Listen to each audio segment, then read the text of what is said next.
So, as per reports, Mickey Arthur is a strong candidate for the post of head coach of the Pakistan cricket team. I'll just bring you the quote from the new PCB chairman, Jam Sethi. When I was here before, we had brought in Mickey Arthur and a few other foreign coaches, and the results are for all to see.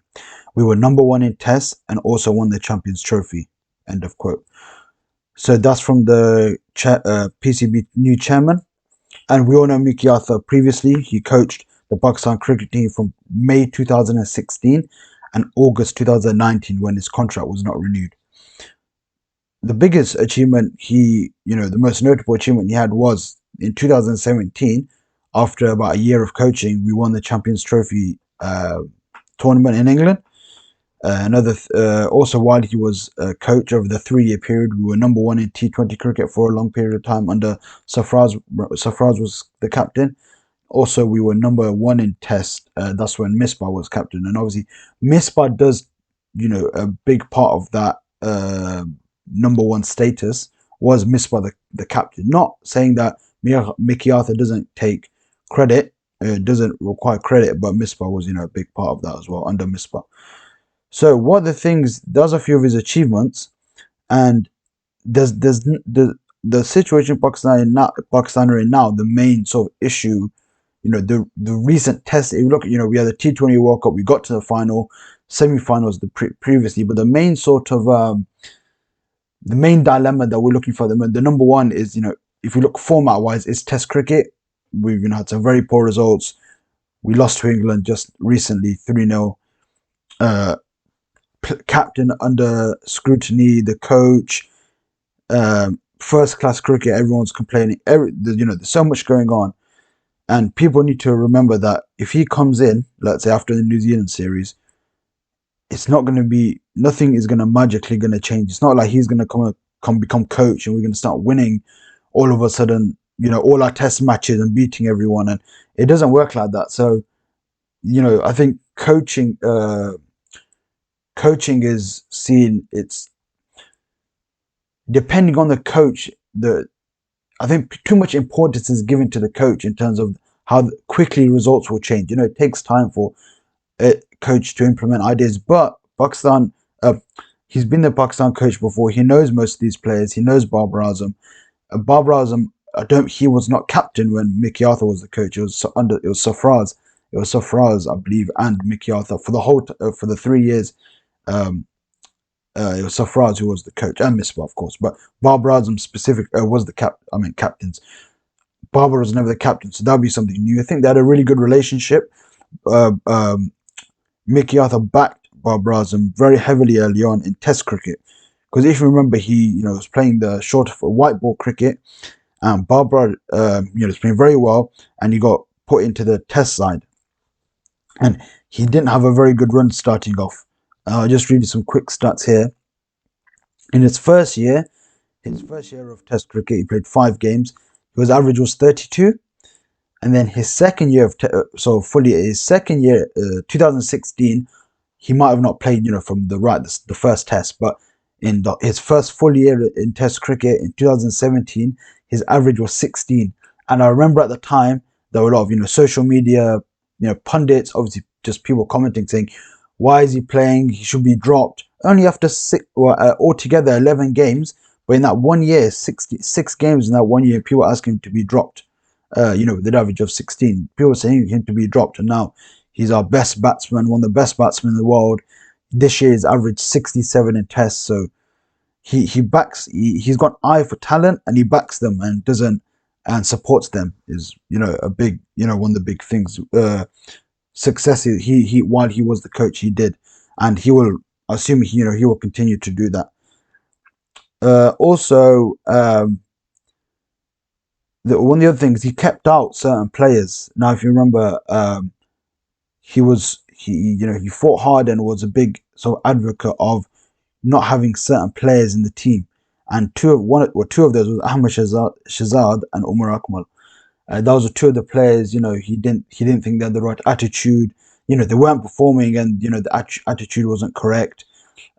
Fitness wasn't up to par and whatnot. So he didn't want them. He didn't want them to play, and he kept them away from the team.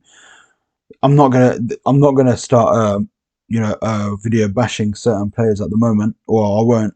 You just need to look at Umarako's history, what the things he's done. He never learns. He keeps making mistakes, and there's a reason he shouldn't be in the team. And Mickey Arthur did a really good job. And if you remember, Misbah became the coach, and the first thing he did, he brought both players back in the team. So I think overall this is a very good. If it happens, it's only reports at the moment.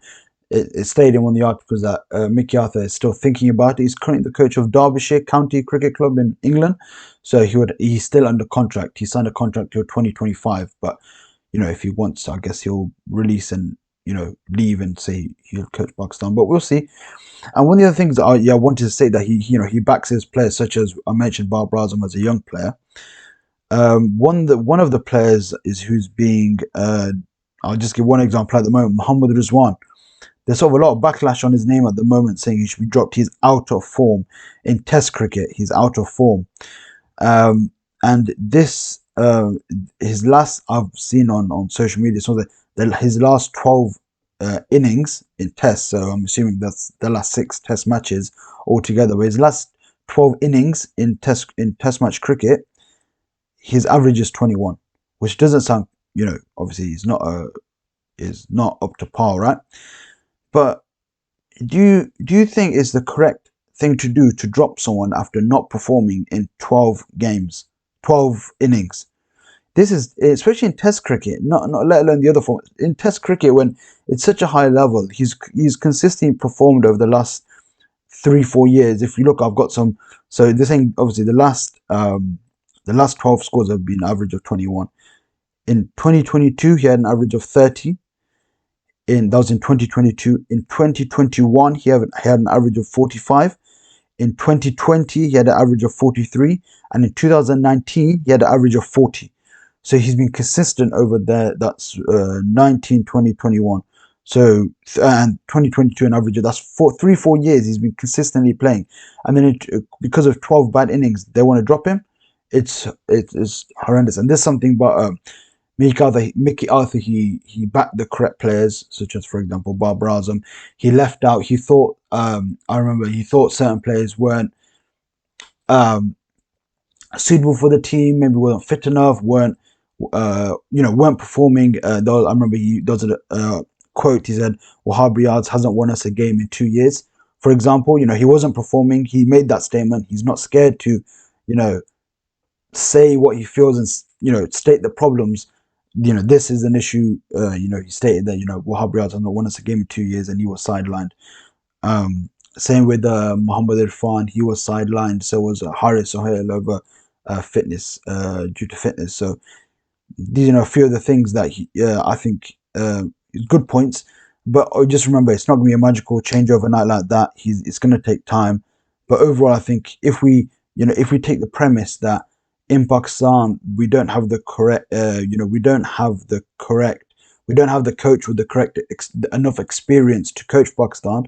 So if we said, okay, nobody in Pakistan can coach the team, for example, if we said that, I think Mickey Arthur is probably one of the best options. You can't, very few, so, one of the other names I saw around was Justin Langer. Justin Langer will never come to Pakistan to coach, for example. You can't always get the best. And also one thing I quickly want to mention, people were saying, it was one of the reports, people were saying, Justin Langer might be coach or could be the coach or whatever they were saying. More than likely, he's just been said he's not coaching at the moment. He's not coaching international team or anything. So his name might just be slipped in there. But with coaching, it's not a one-size-fits-all process. Which what I mean by that is, if one coach is good with one team, with a certain country, with a certain set of players, doesn't mean that it could be replicated with a different team. For example, Justin Langer, just because they won just before he was was sacked or didn't get a new contract, he won the World Cup, for example. They won the Ashes. In Australia, he wasn't a performance based. It was more people thought he was too strict and whatnot. And his approach would never work in Pakistan. For hypothetically, if he was the coach, his approach will never work with the Pakistan cricket team. So, or with any other, or with most other teams, to be honest. So yeah, that's all. I just want to make a quick video on that. Hopefully you guys enjoyed the video. Make sure you like, comment, and subscribe, and see you in the next video.